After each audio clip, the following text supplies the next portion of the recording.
Alright, hey, shalom, akim, shalom. First and foremost, as always, before we get started, giving all praise to our power, Yahweh, Bahasham, Yahweh Shai, Bahasham, Ruach HaKodash.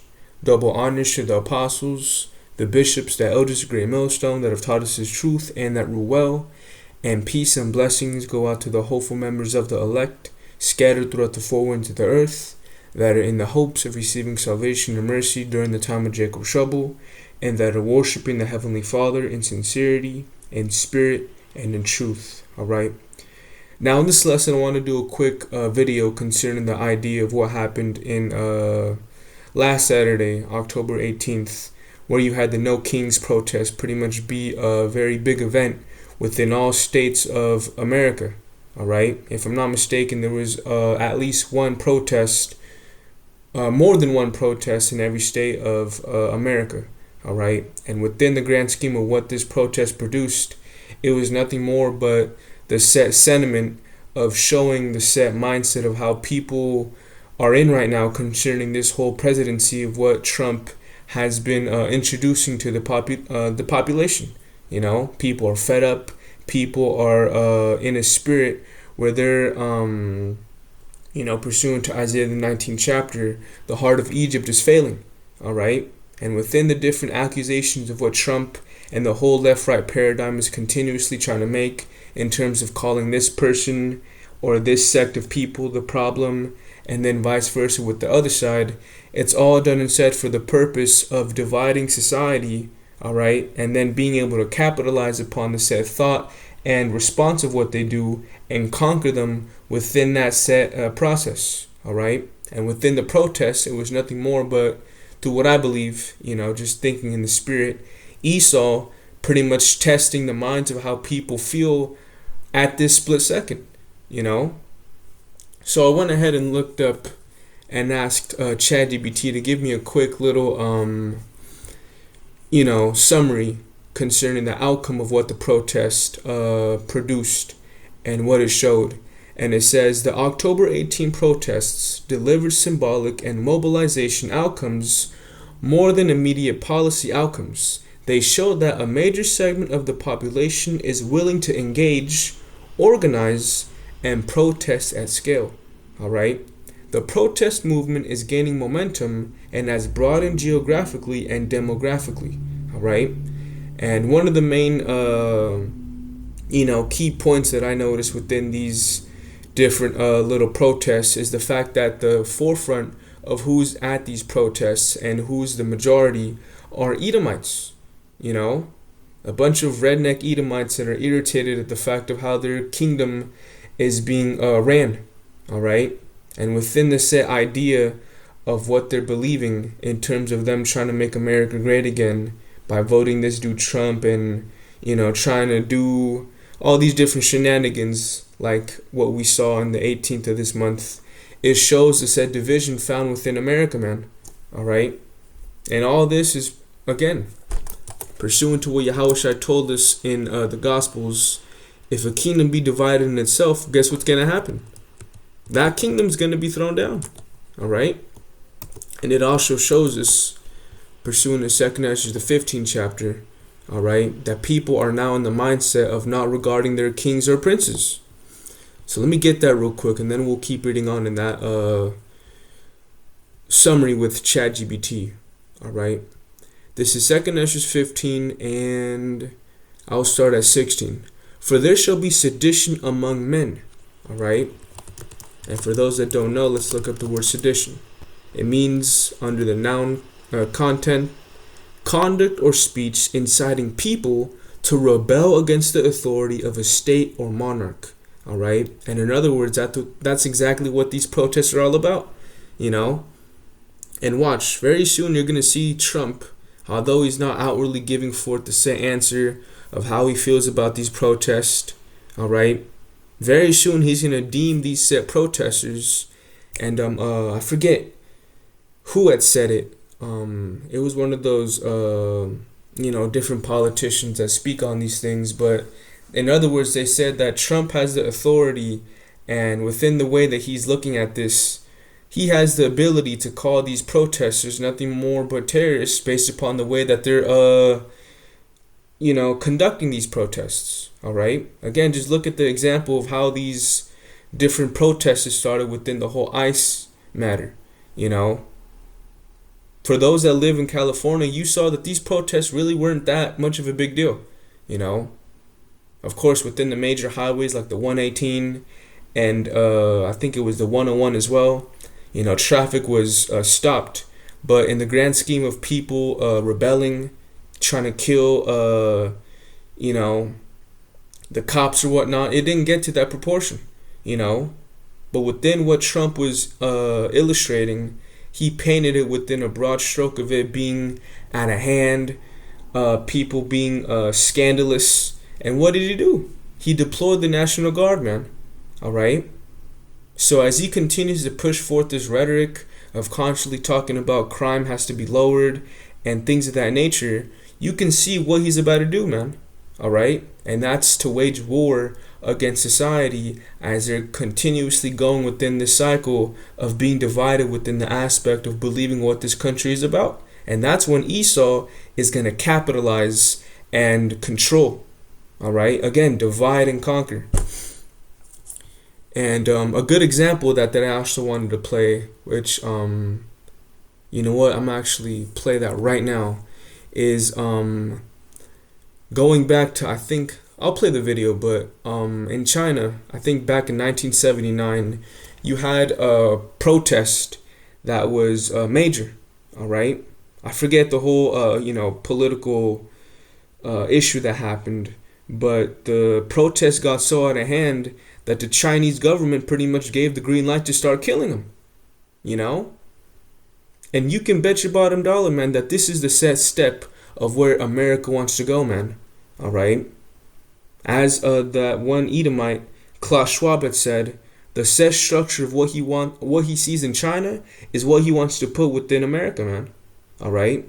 And one of the leeways as to how to do so is within, again, dividing society, putting them in this position where they're, enraged within how America is, installing its way of, doing things, and then right there, killing those that are in an uprising against it. All right. So let's listen to this real quick, and then from here we'll go back to 2nd Ezra, the 15th chapter. Matter of fact, let me actually finish this precept, and then we'll go ahead and play that TikTok video, just so the precept can speak, validity, because we're in the time where this precept, all right, is about to take place within the cities of America, man. Let's pick up on 16. It says, "For there shall be sedition among men, and invading one another. They shall not regard their kings nor princes, and the course of their actions shall stand in their power." All right? And this is exactly where we see things going, man. All right? And as chat is going to define, that's the proof in the pudding. Why do you think you have all these different politicians like Don Lemon making these points about, where's it at, man? It says a social media post on October 20, 2025 from the NSA, National Sheriff's Association, claims that journalist Don Lemon suggested that taking up arms against ICE agents, all right? And you also have other people that are in that same spirit. I believe if I stand to be corrected, the mayor of Chicago, let me just look that up real quick, has said something around the same lines, man.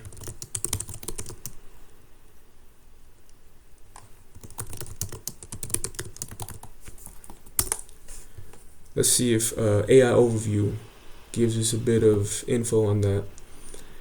It says Chicago Mayor Brandon Johnson has taken action against U.S. Immigration and Customs Enforcement by signing executive order creating ICE-free zones on city property, which restricts federal agents from using city-owned spaces for immigration enforcement activities. He has also stated that the city will not allow ICE to operate without checks and balances, and that Chicago will not tolerate what he described as a militarized occupation of the city. These actions are a response to what Johnson called brutality and tyranny by ICE agents during their recent operations in Chicago. Alright? So you see the sentiment. You know? The division that's being brought forth within cities like Chicago. Alright? So we'll see how this escalates, man. But guaranteed, Trump ain't happy about that. Alright? And very soon the hammer's gonna start hammering. You know? So let's go ahead and play this quick video.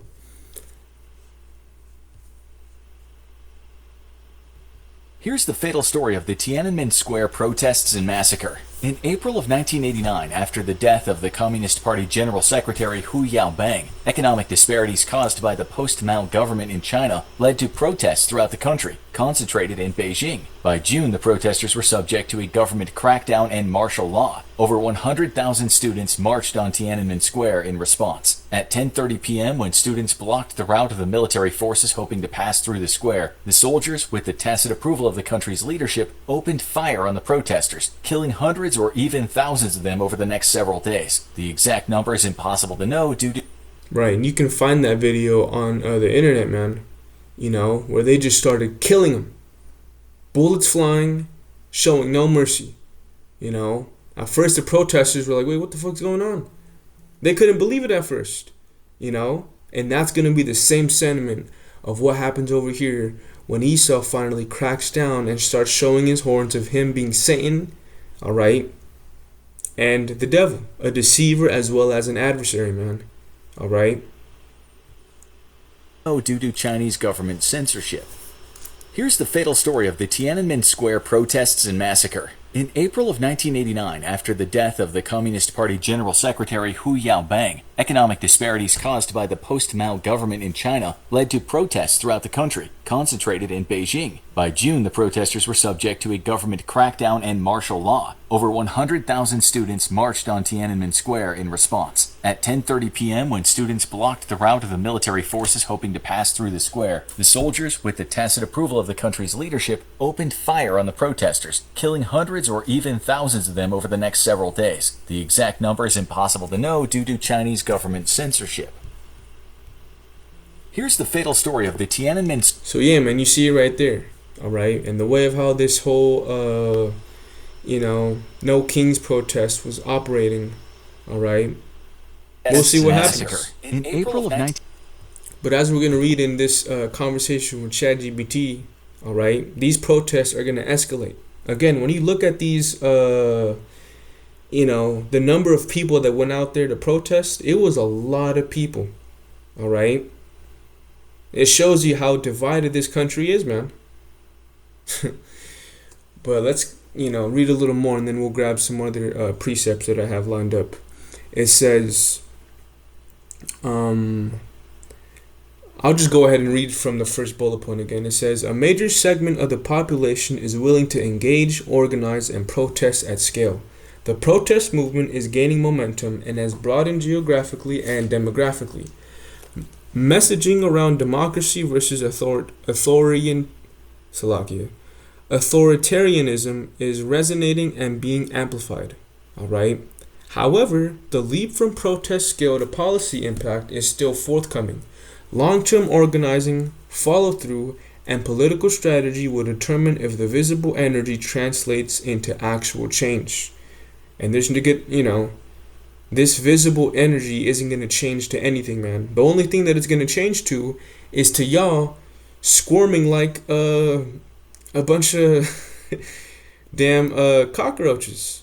All right? When Esau starts getting to hammering all of y'all. Okay? Now I went ahead and asked what would be the next step, all right? Because like I said earlier, within the idea of how Trump is responding, he didn't say anything. The only response that he gave was that Twitter video that he posted of him shitting on the protesters through an AI video. So that shows the way he feels, man, all right?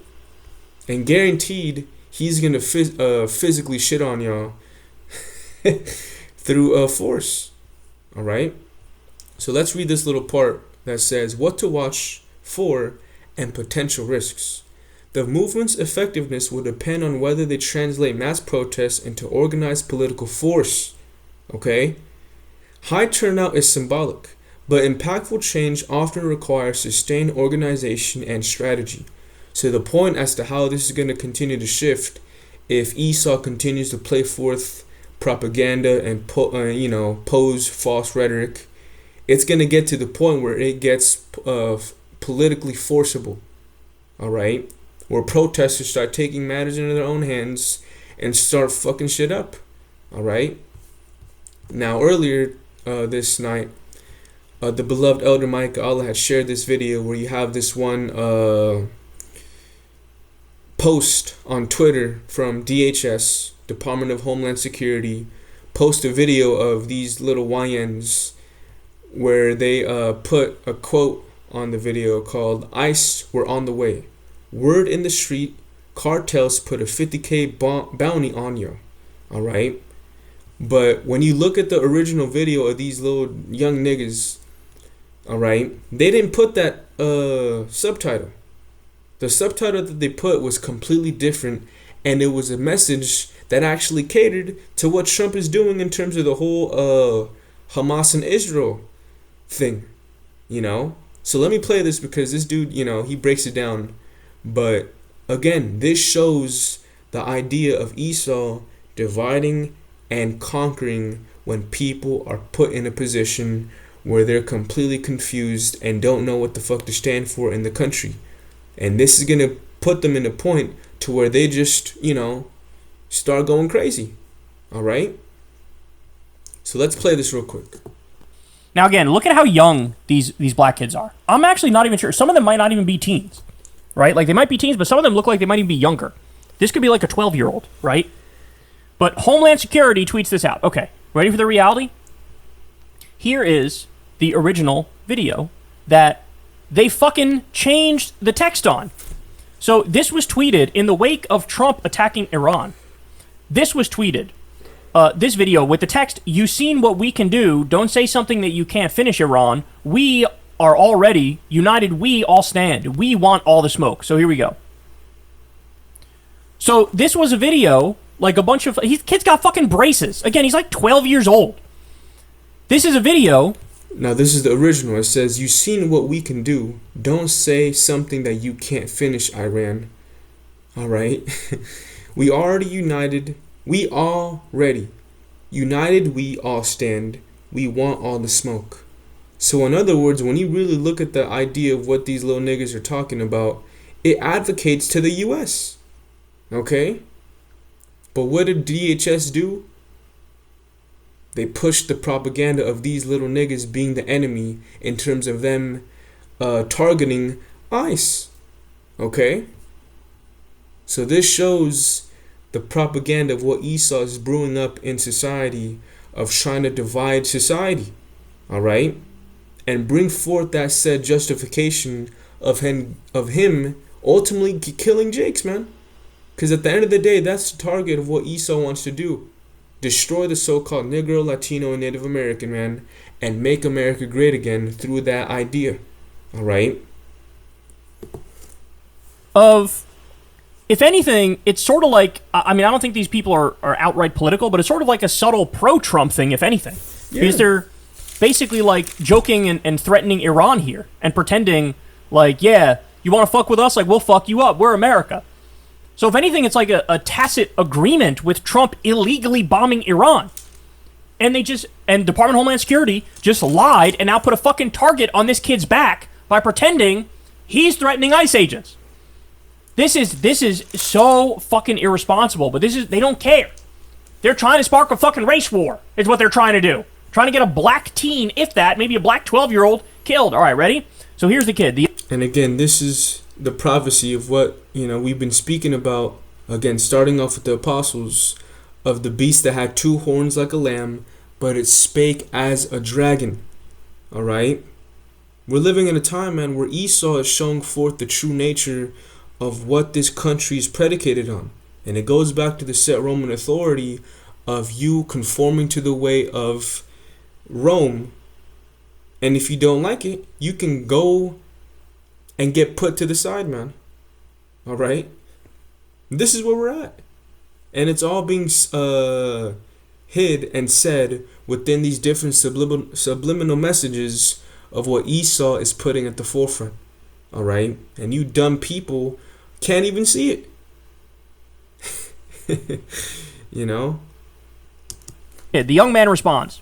So I'm getting these mad messages from my DMs and social media and on my comments. And I randomly get a text message talking about a recent video that was posted on my account. I was like, what are y'all talking about? By the way, I'm sick, so if I sound weird, yeah. I get threats daily on IG and everywhere all over my social media all of a sudden due to an old video I posted months ago about Iran.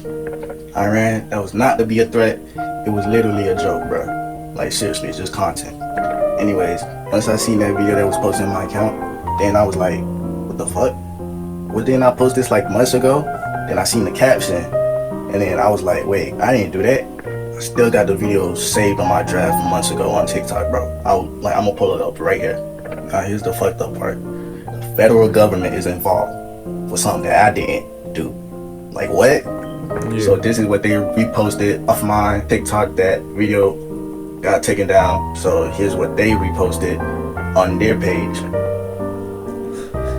That video was going crazy to hit on Twitter, bro. Now I'm a threat to the government for something that I didn't do, bro. Now I'm being called a wannabe YN, a wannabe gangster over a video that I didn't caption or I didn't post.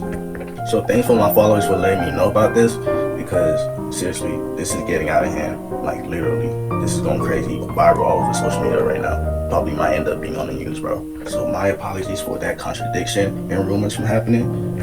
I know my First Amendment, but I did not post that video.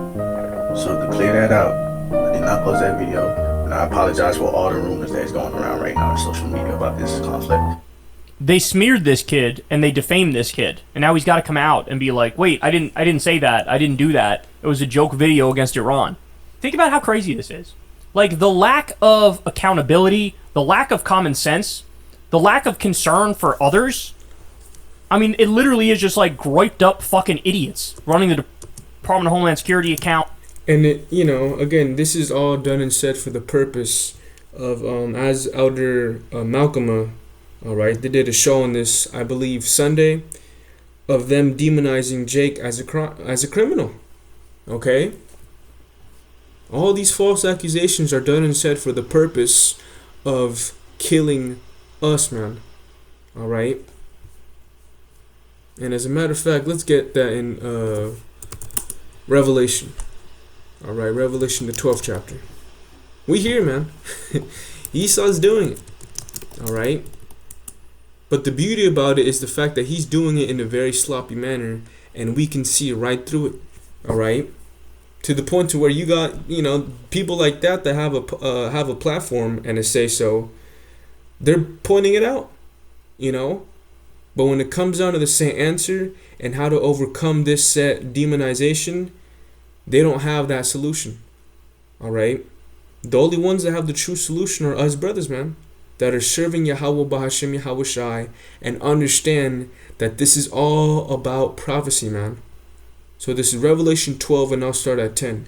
And I heard a loud voice saying in heaven, now is come salvation and strength, and the kingdom of our power, and the power of his anointed. For the accuser of our brethren is cast down. And this is what Esau's doing, man. Categorizing niggas, nothing more but a demon. Alright? That's coming up against what Trump is pushing forth in terms of the ICE agents, in terms of Homeland Security, and all this other shit. You know? And that whole rhetoric of the cartel is, it's a bunch of bullshit, man. You know? Again, who created the cartel in the first place? It was Esau. Okay? So you people, you gotta wake up, man. Wake up and see who's the one that's pulling all these different strings and trying to put you in a spirit of you rebelling against the government. Alright? But you're not, because at the end of the day, again, this is all according to prophecy of Egyptian coming up against Egyptian and setting forth civil unrest, man, which is biblical prophecy. It says, for the accuser of our brethren is cast down, which accused them before our power day and night. So now let's go into Isaiah the 19th chapter. Isaiah 19, and I'll start at the second verse. But let me get this in the NLT. It says, I will make Egyptian fight against Egyptian, brother against brother, neighbor against neighbor, city against city, province against province. The Egyptians will lose heart, and I will confuse their plans. They will plead with their idols for wisdom and call on spirits, mediums, and those who consult the spirit of the dead. So in other words, going to those that have been putting them in the spirit of trying to rebel against the government. All right? Again, when Esau brings forth this crackdown of killing all of y'all, all right, you're not going to know what the fuck to do. You know? You're all going to be left out here ass naked. Okay? Verse 4, I will hand Egypt over to a hard, cruel master. Alright? And as the Apostle Tahar has been constantly harping on, this is Nero, aka Trump, back again doing the same rhetoric. Okay? A fierce king will rule them, says the Lord of heaven's armies. And this is the point in prophecy of where we're at right now, man. You know? As Esau continues to forward these different unrighteous decrees and continues to paint the narrative of what's going to be the set solution to these problems that they're pointing the finger at, it's going to get real out here, man. All right? So for us brothers that are in this condition of, you know, seeing all this, right now it's time to lock in terms of serving Yahweh Bahashim Yahweh Shai and getting right, man. Repenting, fearing the Heavenly Father, having faith in Him, fasting if you need to, and getting more in tune with our power. Because of us brothers, we're going to be in the midst of all this chaos when it happens. Alright? So the only thing that we can do is get closer to the Heavenly Father and stick to the prophecies, man. Because the prophecies will never fail. Again, when you go back to the apostles speaking about these topics going back decades ago, where they were, you know, in that old studio, bringing out these executive orders and going one after the other, what they spoke is now being played out into existence right now, man. Alright? And boy, does it feel good to be on the right side in terms of understanding the condition of what's about to take place. Alright? So with that, Lord willing, this was an edifying lesson. I didn't want to make it too long. Lord willing, the point was made. As always, I want to end off by giving all praise unto our power, Yahweh, Bahasham, Yahweh Shai, Bahasham, Racha HaKodash. Double honors to the apostles, the bishops, the elders of Great Millstone. Peace and blessings unto the elect. Shalom.